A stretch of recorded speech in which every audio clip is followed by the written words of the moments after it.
What starts here changes the world. I have a few suggestions that may help you on your way to a better world. And while these lessons were learned during my time in the military, I can assure you that it matters not whether you ever served a day in uniform. It matters not your gender, your ethnic or religious background, your orientation, or your social status. Our struggles in this world are similar, and the lessons to overcome those struggles and to move forward, changing ourselves and changing the world around us, will apply equally to all. So here are the 10 lessons I learned from basic SEAL training that hopefully will be of value to you as you move forward in life. Every morning in SEAL training, my instructors, who at the time were all Vietnam veterans, would show up in my barracks room, and the first thing they'd do was inspect my bed. If you did it right, the corners would be square, the covers would be pulled tight, the pillow centered just under the headboard, and the extra blanket folded neatly at the foot of the rack. It was a simple task, mundane at best, but every morning we were required to make our bed to perfection. It seemed a little ridiculous at the time, particularly in light of the fact that we were aspiring to be real warriors, tough, battle-hardened SEALs. But the wisdom of this simple act has been proven to me many times over. If you make your bed every morning, you will have accomplished the first task of the day.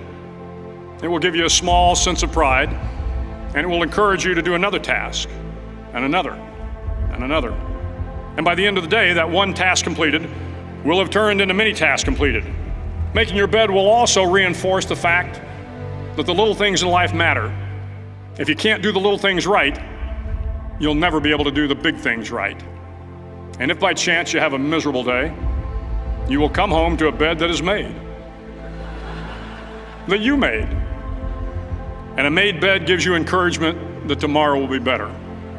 So if you want to change the world, start off by making your bed.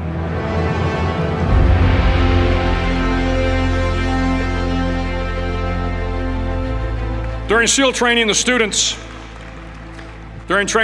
are all broken down into boat crews. Each crew is 7 students, 3 on each side of a small rubber boat, and 1 coxswain to help guide the dinghy. Every day your boat crew forms up on the beach and is instructed to get through the surf zone and paddle several miles down the coast. In the winter, the surf off San Diego can get to be 8 to 10 feet high, and it is exceedingly difficult to paddle through the plunging surf unless everyone digs in. Every paddle must be synchronized to the stroke count of the coxswain.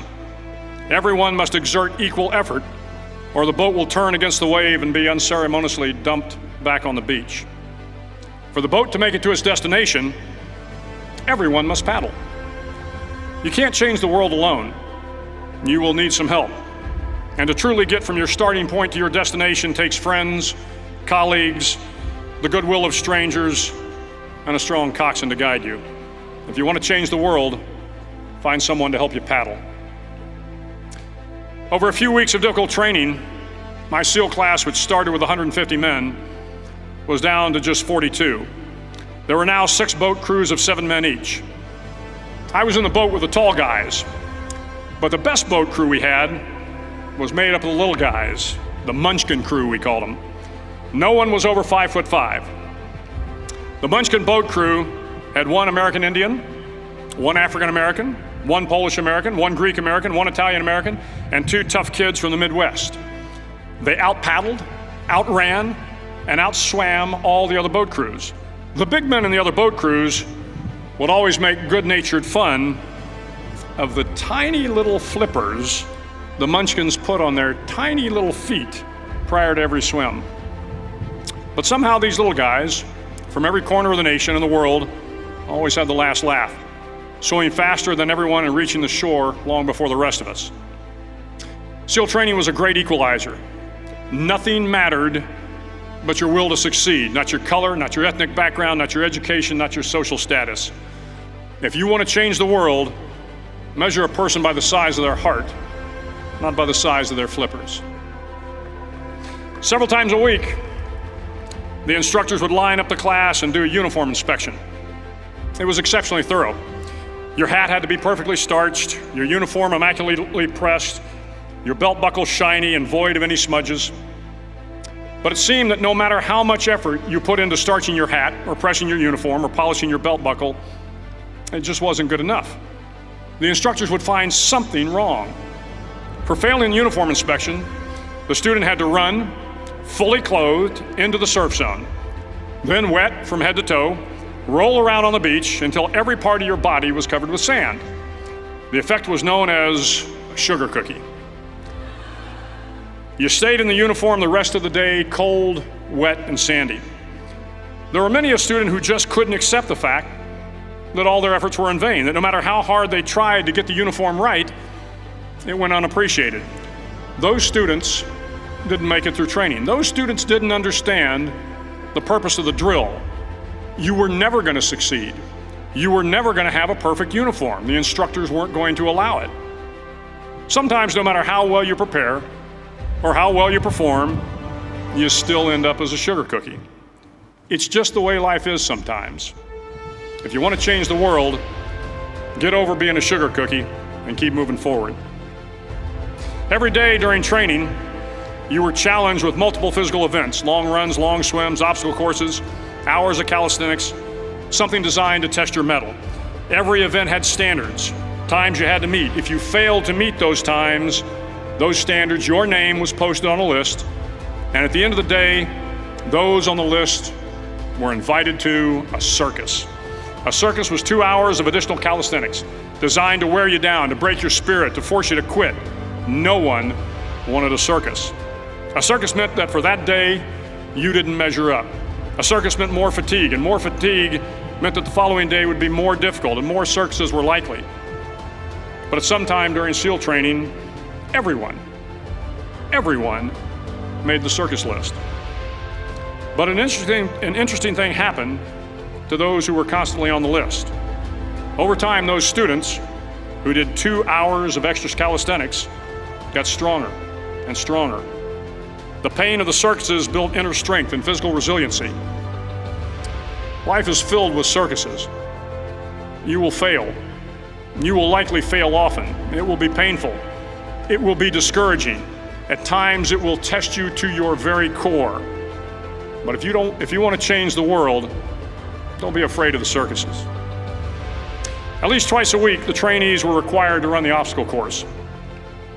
The obstacle course contained 25 obstacles, including a 10-foot wall, a 30-foot cargo net, a barbed wire crawl, to name a few. But the most challenging obstacle was the slide for life. It had a 3-level, 30-foot tower at one end and a 1-level tower at the other. In between was a 200-foot-long rope. You had to climb the 3-tiered tower, and once at the top, you grabbed the rope, swung underneath the rope, and pulled yourself hand over hand until you got to the other end. The record for the obstacle course had stood for years when my class began in 1977. The record seemed unbeatable until one day a student decided to go down the slide for life head first. Instead of swinging his body underneath the rope and inching his way down, he bravely mounted the top of the rope and thrust himself forward. It was a dangerous move, seemingly foolish and fraught with risk. Failure could mean injury and being dropped from the course. Without hesitation, the student slid down the rope perilously fast. Instead of several minutes, it only took him half that time. And by the end of the course, he had broken the record.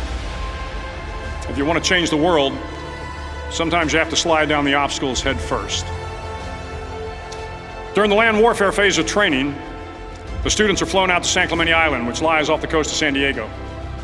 The waters off San Clemente are a breeding ground for the great white sharks. To pass SEAL training, there are a series of long swims that must be completed. One is the night swim. Before the swim, the instructors joyfully brief the students on all the species of sharks that inhabit the waters off San Clemente. They assure you, however, that no student has ever been eaten by a shark, at least not that they can remember. But you are also taught that if a shark begins to circle your position, stand your ground. Do not swim away. Do not act afraid. And if the shark, hungry for a midnight snack, darts towards you, then summons up all your strength and punch him in the snout, and he will turn and swim away. There are a lot of sharks in the world. If you hope to complete the swim, you will have to deal with them. So if you want to change the world, don't back down from the sharks. As Navy SEALs, one of our jobs is to conduct underwater attacks against enemy shipping. We practice this technique extensively during training. The ship attack mission is where a pair of SEAL divers is dropped off outside an enemy harbor and then swims well over 2 miles underwater, using nothing but a depth gauge and a compass to get to the target. During the entire swim, even well below the surface, there is some light that comes through. It is comforting to know that there is open water above you. But as you approach the ship, which is tied to a pier, the light begins to fade. The steel structure of the ship blocks the moonlight. It blocks the surrounding street lamps. It blocks all ambient light. To be successful in your mission, you have to swim under the ship and find the keel, the center line, and the deepest part of the ship. This is your objective. But the keel is also the darkest part of the ship, where you cannot see your hand in front of your face, where the noise from the ship's machinery is deafening, and where it gets to be easily disoriented, and you can fail. Every SEAL knows that under the keel, at that darkest moment of the mission, is a time when you need to be calm, when you must be calm, when you must be composed, when all your tactical skills, your physical power, and your inner strength must be brought to bear. If you want to change the world, you must be your very best in the darkest moments. The 9th week of training is referred to as Hell Week. It is 6 days of no sleep, constant physical and mental harassment, and one special day at the Mud Flats. The Mud Flats are an area between San Diego and Tijuana where the water runs off and creates the Tijuana Sloughs, a swampy patch of terrain where the mud will engulf you. It is on Wednesday of Hell Week that you paddle down to the Mud Flats and spend the next 15 hours trying to survive this freezing cold, the howling wind, and the incessant pressure to quit from the instructors. As the sun began to set that Wednesday evening, my training class, having committed some egregious infraction of the rules, was ordered into the mud. The mud consumed each man till there was nothing visible but our heads. The instructors told us we could leave the mud if only 5 men would quit. Only 5 men, just 5 men, and we could get out of the oppressive cold. Looking around the mud flat, it was apparent that some students were about to give up. It was still over 8 hours till the sun came up. 8 more hours of bone-chilling cold. The chattering teeth and the shivering moans of the trainees were so loud, it was hard to hear anything. And then one voice began to echo through the night. One voice raised in song. The song was terribly out of tune, but sung with great enthusiasm. One voice became 2, and 2 became 3, and before long, everyone in the class was singing. The instructors threatened us with more time in the mud if we kept up the singing, but the singing persisted, and somehow the mud seemed a little warmer, and the wind a little tamer, and the dawn not so far away. If I have learned anything in my time traveling the world, it is the power of hope. The power of one person, a Washington, a Lincoln, King, Mandela, and even a young girl from Pakistan, Malala. One person can change the world by giving people hope. So if you want to change the world, start singing when you're up to your neck in mud. Finally, in SEAL training, there's a bell. A brass bell that hangs in the center of the compound for all the students to see. All you have to do to quit is ring the bell. Ring the bell, and you no longer have to wake up at 5 o'clock. Ring the bell, and you no longer have to be in the freezing cold swims. Ring the bell, and you no longer have to do the runs, the obstacle course, the PT, and you no longer have to endure the hardships of training. All you have to do is ring the bell to get out. If you want to change the world, don't ever ring the bell. It will not be easy. Start each day with a task completed. Find someone to help you through life. Respect everyone. Know that life is not fair and that you will fail often. But if you take some risks, step up when the times are the toughest, face down the bullies, lift up the downtrodden, and never, ever give up. If you do these things, the next generation and the generations that follow will live in a world far better than the one we have today. And what started here will indeed have changed the world for the better. Thank you very much.